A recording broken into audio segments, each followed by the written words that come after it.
बिस्मिल्लाहिर्रहमानिर्रहीम। अस्सलाम वालेकुम नाज़रीन, आपका मेज़बान अली हुसैन जी। खतूत की आमद आमद है। अगर इमरान खान साहब ने खत लिखा है चीफ जस्टिस ऑफ पाकिस्तान को, फिर खत लिखा है आर्मी चीफ को, फिर 6 जजेस का जो खत है, इसी तरह के खत जो है वो पाकिस्तान की सियासत का बड़ा अहम किरदार अदा करते हुए नजर आ रहे हैं।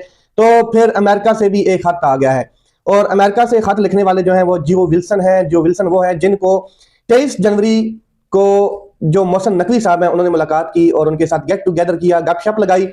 मोहसिन नकवी साहब कौन है? मोहसिन नकवी साहब पाकिस्तान के वजीर दाखिला हैं और जनाब ताकतवर के फ्रंट मैन है, जिनको यहाँ से तैयार करके सफारती महाज के ऊपर भेजा गया था कि आप अमेरिका का जो सफारती महाज है उसको संभालें। और वहां पर जो एक मिसअंडरस्टैंडिंग पैदा की जा रही है, या जो एक फिजा पैदा की जा रही है पाकिस्तान के खिलाफ या इस हुकूमत के खिलाफ, या इस हुकूमत को नील डाउन करने के लिए, या इसकी जो बुराइयां की जा रही हैं, आप जाके वहां पर झंडे गाड़ के आए।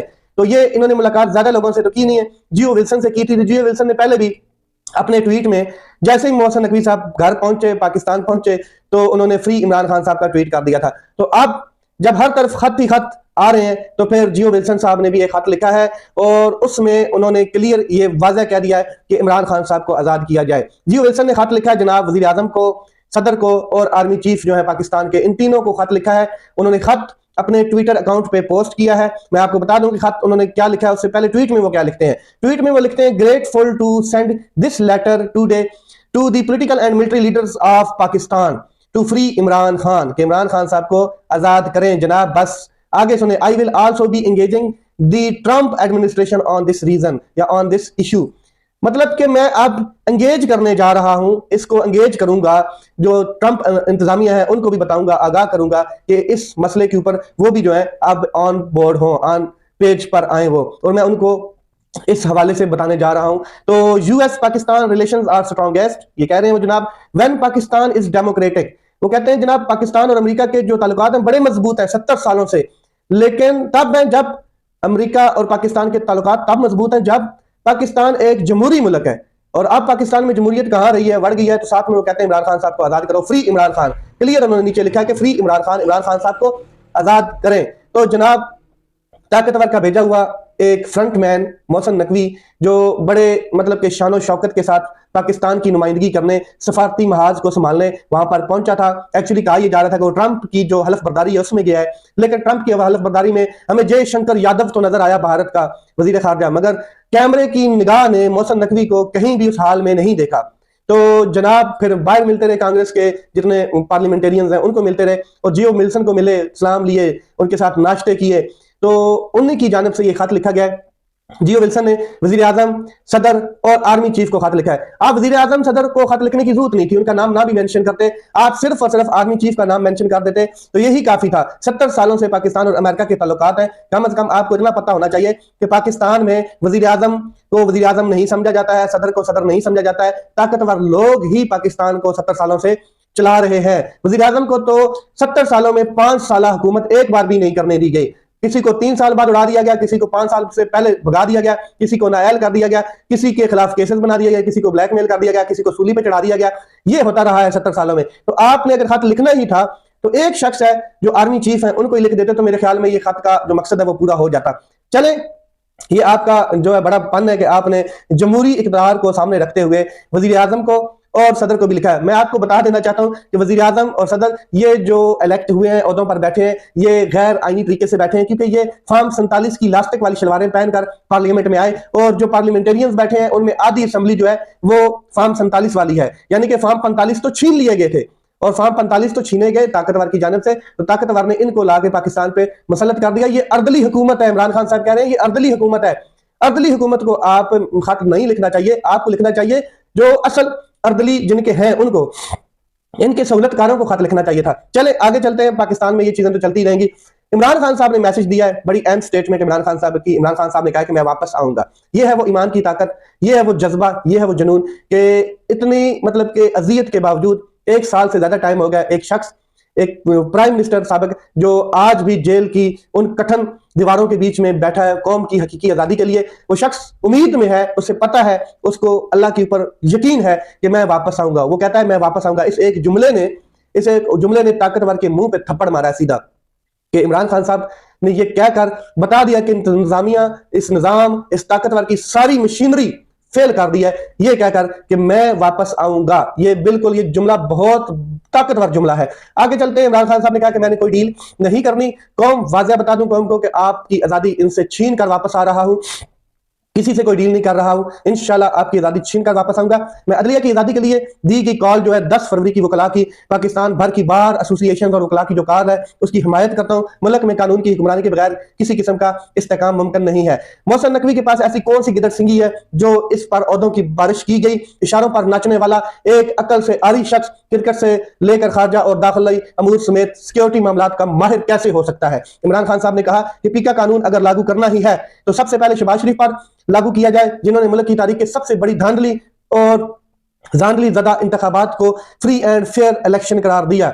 उन्होंने सबसे पहले तो ये झूठ बोला, फिर उन्होंने 26 नवंबर के कत्लेआम को भी झुठलाया और ये कहा कि गोली नहीं चली, ना ही कोई शहादत दी, लिहाजा पीका कानून के तहत पहली सजा तो शहबाज शरीफ साहब की बनती है। इमरान खान साहब ने कहा कि बददियानत लोग कभी न्यूट्रल अंपायर नहीं चाहते। रजीम क्योंकि खुद 26 नवंबर और 9 मई के वाकयात में मुलव्वस है, इसलिए इनसे शफाफ जुडिशियल कमीशन की तवक्को नहीं रखी जा सकती। हम जुडिशियल कमीशन का क्याम सिर्फ इसलिए चाहते थे क्योंकि हम इंसाफ के मुतलाशी है। जो मुजरम है वो नहीं चाहते कि हकीकत सामने आए, और मुजरम कैसे चाहता होता है हकीकत सामने आए। पाकिस्तानी कौम अपने मैंडेट पर डाके जो डाले गए हैं, तारीखी डाके के खिलाफ 8 फरवरी को पूरे मुल्क में निकलेगी और अपना एहतजाज रिकॉर्ड कराएगी। सिर्फ 17 सीटें जीतने वाली पार्टी को इक़्तिदार देकर अर्दली हुकूमत मुल्क पर मुसल्लत कर दी गई, जो पाकिस्तान के हर इदारे को तबाह कर रही है।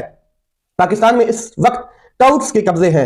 एक ऐसा टाउट सिकंदर आजम, जो सिकंदर राजा है, वो भी पाकिस्तान का सिकंदर आजम ही है एक किस्म का। सिकंदर सुल्तान राजा भी है जो 2024 इलेक्शन चोरी का सरगुना है, और इस पर आर्टिकल 6 के तहत कार्रवाई होनी चाहिए ताकि दोबारा ऐसी कोई हरकत ना करे। फिर इमरान खान साहब ने कहा कि अगर खैबर पख्तूनख्वा में भी हमारे कारकुनान के ऊपर जुल्म तशद्दुद यही चीजें उनको बर्दाश्त करना पड़ी तो इसके जिम्मेदार सूबाई हुकूमत और वजीर आला KP के मतलब अली अमीन गंडापुर होंगे। अब सीधी वो बात करते हुए नजर आ रहे हैं। तो यहाँ पर मैं आपको बता दूं कि इमरान खान साहब ने अपना क्लियर मौकफ रखा हुआ है, कोई डील नहीं, कोई डील नहीं। और साथ में हमारे साहब ने कहा कि अगर इंशाल्लाह इमरान खान साहब 2 महीने के अंदर रिहा हो जाएंगे, अगर 8 फरवरी को लोग बड़ी तादाद में निकलते हैं तो इमरान खान साहब फिर 2 हफ्तों में भी रिहा हो सकते हैं। वैसे उन्होंने कहा कि 2 महीनों में रिहा हो जाएंगे।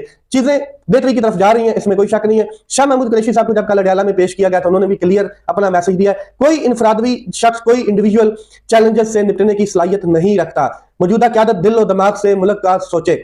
इस वक्त कौमी एजेंडे की जरूरत है, एक बड़ा कौमी मुआहिदा होना चाहिए। आसिफ अली जरदारी और बिलावल भुट्टो को आइन का हुलिया बिगाड़ने के तौर पर याद रखा जाएगा। नून लीग और पीपल पार्टी ने मुल्क की जमहूरियत को नुकसान पहुंचाया है। इन्होंने पीका एक्ट में तरमीम करके मुल्क में इजहार राय जो है उसका गला घोंटा है। और जुल्फकार अली भुट्टो को याद रखा जाएगा क्योंकि उसने आइन दिया पाकिस्तान को, लेकिन इन दोनों बाप बेटों को याद रखा जाएगा, इन्होंने आइन का हुलिया बिगाड़ दिया। लोगों को बिला वजह ट्रंप से तवक्कुआत नहीं बांधनी चाहिए। हमें रिहाई अपने मौकफ और मुकदमात की पैरवी से मिल सकती है। साथ में शाह महमूद कुरैशी साहब ने कहा कि अपोजिशन जो है वो गौर करे और तमाम अपोजिशन इकट्ठी हो। अच्छा, अपोजिशन की एक मीटिंग हुई है और मीटिंग मैंने आपको बताई थी, उसका अहवाल भी आपको बताया था। उस मीटिंग के बाद जनाब मुस्लिम लीग नून की कैंपेन टांग गई है। शहबाज शरीफ साहब दौड़े दौड़े चले गए मौलाना साहब के घर और बैठे वहां पर उनके दरवाजे पर पहुंचे और उनसे गुफ्तगू की और उनको कायल करने की कोशिश की कि जनाब मेरी हुकूमत चलने दें, मैंने आपका क्या नुकसान किया है। तरले मारे और जो मौलाना फजल रहमान साहब हैं उन्होंने अपोजिशन रहनुमाओं को एतमाद में लिया और बताया भी कि शहबाज शरीफ साहब मुलाकात करना चाहते हैं तो किसी को मुलाकात से तो नहीं रोका जा सकता, मगर यह है कि जो अपोजिशन ने एलामिया जारी किया है वही सेम एज इट एज मैं शहबाज शरीफ साहब के सामने रखूंगा अपने मुतालबात। और वो क्या है, इलेक्शन कमीशन फौरी मुस्तफी हो, घर जाए, बाहर में जाए, जिधर भी जाए, उसका अब आईनी किरदार खत्म हो चुका है, ओहदे से फारग हो चुका है, अब एमए की जिम्मेदारी लेके बैठा हुआ है। और दूसरा, नए इलेक्शन का जो है वो मुतालबा किया गया था, तो ये है वो असल चीज, तो यही मुतालबात उन्होंने रखे हैं। अब हुकूमत परेशान है कि खत भी आ गया है, ताकतवर भी परेशान है कि अमेरिका से खत आ गया और वो खत में लिख रहा है, वो कांग्रेस का पार्लियामेंटेरियन ये लिख रहा है कि मैंने अब जो अमेरिकन सदर की इंतजामिया है उसको एतमाद में लेना है, इसके ऊपर गाइड करना है, इसके इशू के ऊपर लाना है।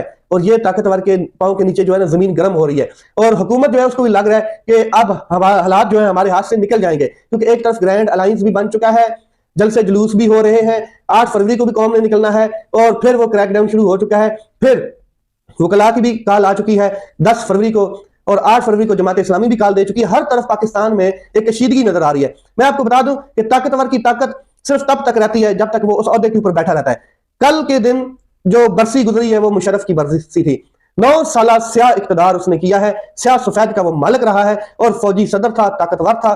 इसकी बरसी गुजरी है, लेकिन इसका नाम लेने वाला कोई नहीं रहा। पीछे किसी ने इसका नाम नहीं लिया, क्योंकि रियासत के जो मुलाजम होते हैं, रियासत के जो आमर होते हैं, उनकी हैसियत सिर्फ इतनी सी होती है कि जब तक वो ओहदों से चिपके होते हैं तब तक उनका नाम जबरदस्ती वो ले रहे होते हैं, या उनको गाइड किया जा रहा था कि आप मीडिया के ऊपर हमारे नाम लिए जाए।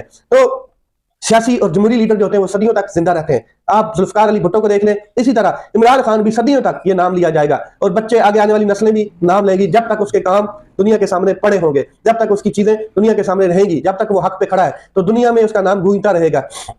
तो आप देखते हैं कि ये चीजें किस तरफ जाती हैं। अपना ख्याल रखें, अपने भाई के चैनल का ख्याल रखें। पाकिस्तान जिंदाबाद।